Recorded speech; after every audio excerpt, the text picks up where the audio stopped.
Hello everyone, welcome back to my another video. আজকের দিনের সাজ এবং পরিবেশ দেখে তোমরা অবশ্যই বুঝতে পেরে গিয়েছো যে এটা কিসের অনুষ্ঠান ছিল। অনেক দিন আগে এই ভিডিওটা করে রেখেছিলাম, আপলোড করা হয়নি। আজকে হঠাৎ করে এই ভিডিওটি সামনে আসলো, মনে হলো সময়টা একটু পুরনো হয়ে গেছে, তাতে কি মানুষগুলো তো আর পুরনো হয়নি।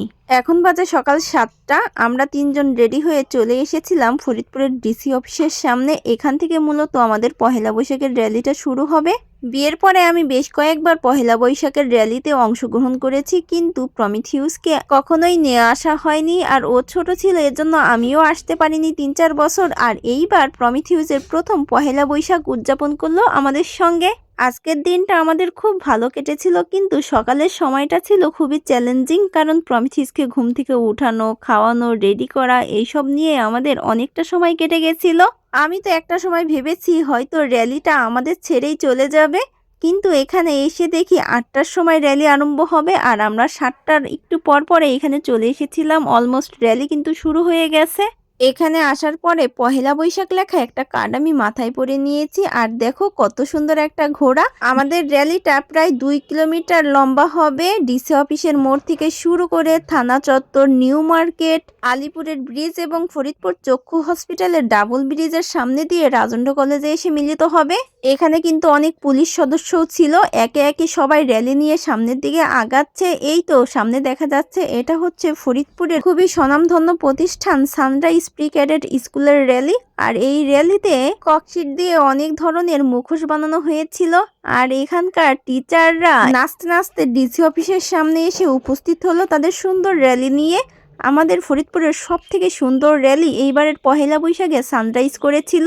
আমার মনে হয় এই ভদ্রলোকের নাম অপু, উনি সানরাইজের প্রতিষ্ঠাতা। দেখো দেখো, কথা বলতে বলতে ঘোড়ার গাড়ি চলা শুরু করে দিল। আর এখানে কিন্তু ম্যাক্সিমামই বাচ্চারা, কারণ ফরিদপুর শহরের পহেলা বৈশাখ উদযাপন হয় ডিসি অফিসের মোড় থেকে। আর এখানে সব স্কুল, কলেজ, বিভিন্ন প্রতিষ্ঠানের লোকজন এসে জমা হয়, তারপরে এখান থেকে র্যালিটা শুরু করা হয়। আমি আর আমার স্বামী প্রতি বছরই উদিচির ব্যানারেই থাকি। আর এবার থেকে শুরু হলো আমার প্রমিথিউসের যাত্রা। আজকের সকালে আমরা একদমই না খেয়ে চলে এসেছিলাম। প্রমিথিউস সামান্য খাবার খেয়েছিল, প্রচন্ড গরম।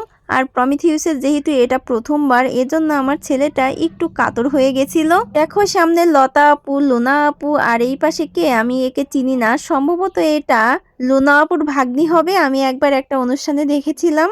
হাঁটতে হাঁটতে আমরা চলে আসলাম বর্ষবরণের সাংস্কৃতিক অনুষ্ঠানে। আর এই জায়গাটা হচ্ছে ফরিদপুরের অম্বিকা হল। এখানে মঞ্চ করে নাচ গানের অনুষ্ঠান হচ্ছিল, আর সঙ্গে ছিল অনেকগুলো স্টল। আর দেখো আমার ছেলে তো প্লেন দেখে বায়না শুরু করে দিল, একটা প্লেন কিনে দাও। তারপরে আমি একটা প্লেন কিনে দিলাম ওকে।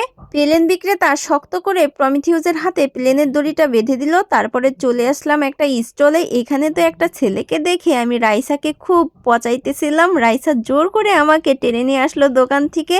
হ্যাঁ, তোমাদের বলে রাখি, এই রাইসা হচ্ছে আমার হাজবেন্ডের স্টুডেন্ট। ও খুবই উদ্যমী একটা মেয়ে। ওর প্রোডাক্ট হচ্ছে বিভিন্ন রকমের পারফিউম। এছাড়াও ওর স্টলে রয়েছে ওর নিজের হাতে বানানোর বাহারি মোমবাতি। রাইসাকে আমার বেশ ভালো লাগে ওর ক্রিয়েটিভিটির জন্য। তারপরে আমরা চলে আসলাম আরো একটা দোকানে। এখানে আমরা কিছু গয়না দেখলাম।